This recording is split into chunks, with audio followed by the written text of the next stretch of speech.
example of what we've done in Northside. This is really the first success we've had in our community partner program, where we really facilitated this house getting into the hands of the private sector, who in this case did the renovation themselves and are now occupying it. Let's see, I can tell you. I don't have any more specifics about that house, but many of you are familiar with the community partner program we have. So what we're going to do there is acquire and dispose of property for working in partnership with the local community. Sometimes we have nonprofit entities approaching us, sometimes it's CDC approaching us directly, saying we've identified a property, can you help us, it's tax foreclosed, can you help us get that property and then transfer the title? And we facilitate that in many different ways. Sometimes there are third-party agreements, like the one I'll show you in Madisonville, and sometimes it's directly with the community partner, sometimes it's directly to the private investor with the approval of the local community. That's one of the values we have, is that we're going to make sure that we've got the support of the transfer of any property from that local community partner that we have. So at that time, Laura, are there income restrictions, living restrictions, occupancy restrictions that are worked through with the community entity? In this case, we would not be involved in those. That would be the community. Mm-hmm. In the REACH program, we have a 5-year residency requirement. Mm-hmm. Okay, I was not first time because I would hate for an entity, despite the fact that they're a nonprofit, to acquire the property that's been foreclosed on or tax, the taxes, and then they have restrictions that are only a certain group of people are getting it, and nobody else can get it. So we are being. Go ahead. On that line, but the question I have relates to, you transferred the property, you did not subsidize the... Right. Which is different than your REACH program. Yes, REACH program, we're putting money in, and this one we're using our tools. So we have the ability to get title to property under certain restrictions. Yeah, I understand that, but since it is the city's property that you're allowed to acquire through the... Well, it's not the city's property. Well, acquisition is different than if it were somebody else going in to buy it. But in reality, it will depend upon, if a nonprofit gets it, it will depend upon where their money comes from, whether there are restrictions or not. Yes. So that sometimes the nonprofit or the CDC is going to do the renovation themselves and sell it. Sometimes they're facilitating, they don't have the money to renovate it, we don't have the money to renovate it. What they're doing is helping us find a third party that's going to renovate it. Well, we have a number of different requirements before we transfer title to somebody. We won't transfer to a private entity that has, you have to be a responsible property owner. You can never have had delinquent taxes in the past or have any orders against property that you own. So that we're trying to prevent it going to bad guys, right? We're trying to keep property away from people that are we're not going to facilitate somebody getting 20 pieces of property and then hoarding them, hoping that they can make $1 gazillion in the future. We're really careful to make sure we're getting the property to somebody who's going to do something with it in a reasonable time frame to a quality standard that the community accepts. Now, are we perfect? No. And we have plenty of people yelling at us. So we're managing those conversations, and our programs and our guidelines will get more clear as time goes on. Any other questions on that one? One of the things that I always say when I'm talking about housing done by CDCs is that when somebody buys a CDC house, they don't have any major bills for 15 to 20 years, period. They do not. And I've been in other cities and seen what their CDCs do, and they do nice work, but they don't do work to that standard. And the port is doing work to the same standard that CDCs do. Yes. And if you know of any case where that's not true, Captain, you just let me know. Yeah, or if you're concerned about somebody, there not be equal access to our properties. If I go to a neighborhood and some nonprofit has redeveloped the property, I don't want to be excluded because I'm not a member of this or member of that. and you said you don't have anything to do with it, so that would be up to the nonprofit to do that. So that's the whole, that's fine, I understand that completely. And if you're aware of nonprofits, because that's a separate issue, right, from the CDC. Right. Oh, absolutely. And so, if we're doing our best to determine that the organizations we're dealing with, whether they're a 501c3 or not, because not all 501c3s are good, right? So we're doing our best to validate that they're using, they have high principles. And if you're aware of some that aren't, then let us know, because the more information we have, the more successful we can be. Yes? When you mention your numbers, is that project cost or is that rehab cost, meaning the acquisition in some cases where you that was, pay? it was the total cost, and our acquisition, sometimes, some of the properties we can get for free, Right. and then sometimes we have to buy them. So it's a combination. Okay. And so that number I gave you is an average. So this is another example in Madisonville.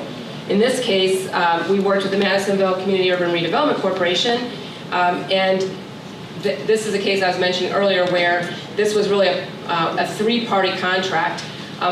CNCURC wanted this lot, but it was just a lot, and they didn't have the money to build on it. They didn't want us. They didn't want it, but they wanted it to be worked on. So we said, we'll get it, we'll demolish it, we'll hold on to it until you find a developer that will build on it. And we wouldn't just give it to the developer had to have, because the developer wasn't going to build a spec house, the developer had to have a homeowner. So the developer finds a homeowner and presents the plans to CNCURC that they approve, and then we transfer the property to the developer. And this is, I think it's going to be a $235,000 house that's built on this lot, which is obviously a good thing for Madisonville. Right. And then we have another program, which is the Local Government Development Program. In this case, we're dealing directly with jurisdictions in the county, and we're assisting them with their own economic development goals. And in some cases, we're doing acquisition, and in some cases, and the sources of the property are sometimes through donation. We're working with banks to accept donated property that that's under foreclosure there. Sometimes it's through the Board of Revision, sometimes it's from the forfeit land sale.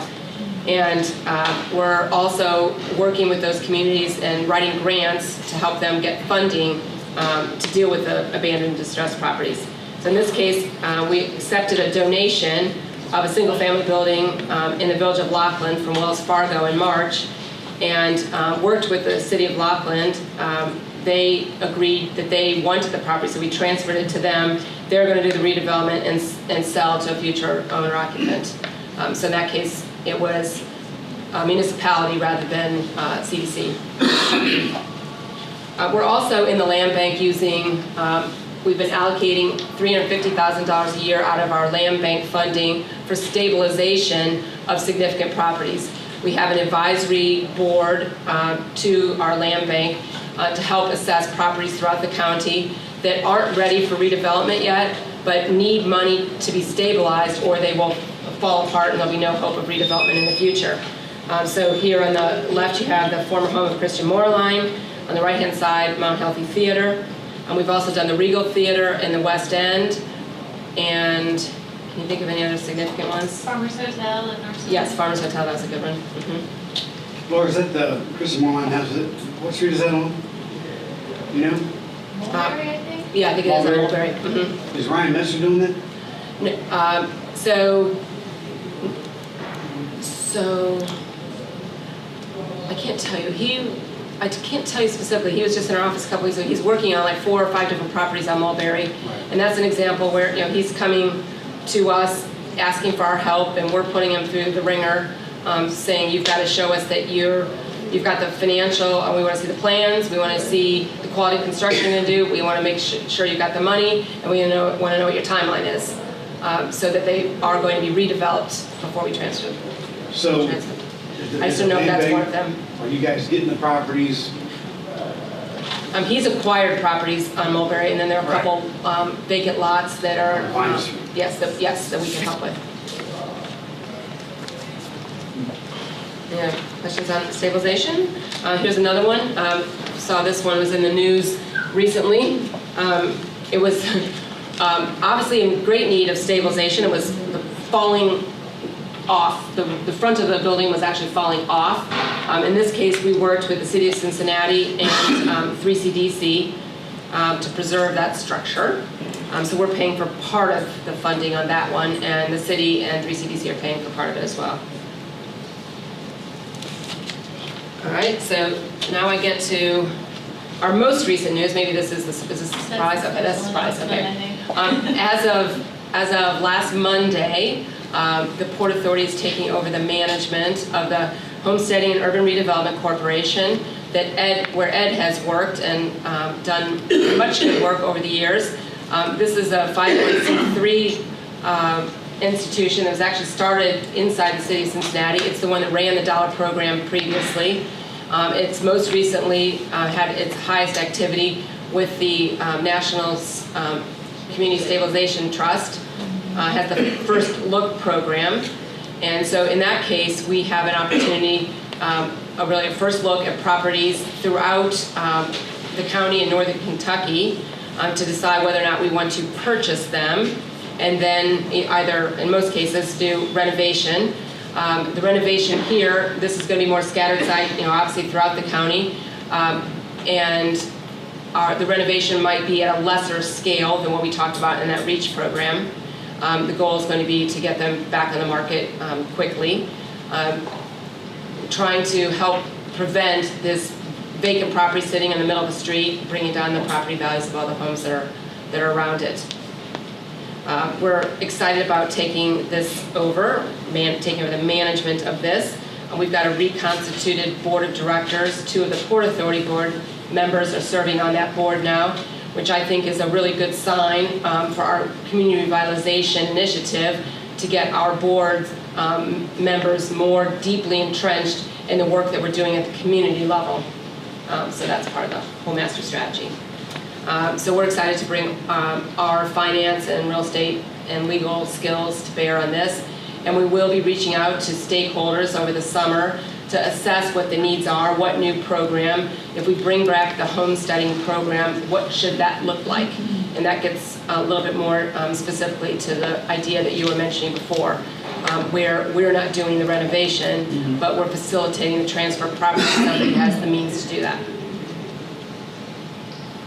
Any questions there? So now I'll just talk a little bit about our strategic planning process. We've approached our board with 3 major platforms. One of them is community revitalization, one of them is public initiatives, which is where our public finance fits in, and the other is our urban industrial strategy. I'll share a little bit about each one of those with you. So within our community revitalization, our goal here is to work within communities, as I mentioned, to get them to the stabilized level, which means a long-term commitment, not just coming in with one home here and there, but something similar to our REACH program. Within Evanston, in addition to our REACH program, we're also working on commercial properties. We've worked with the City of Cincinnati. We acquired the Jack's Carryout, which has been demolished.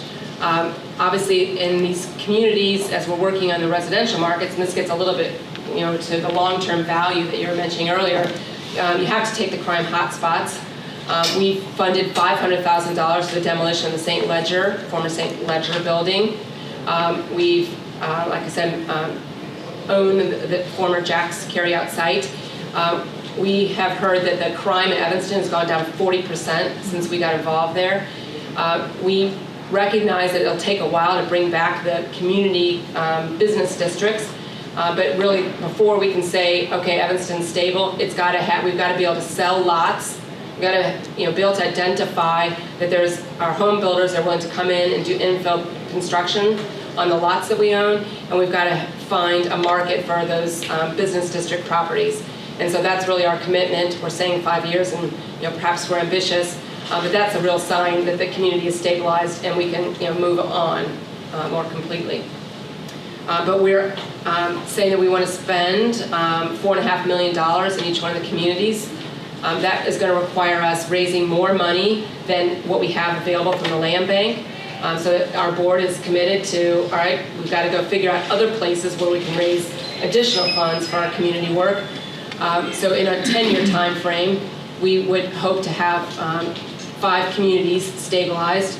We're at this point saying that that would include 30 homes per community.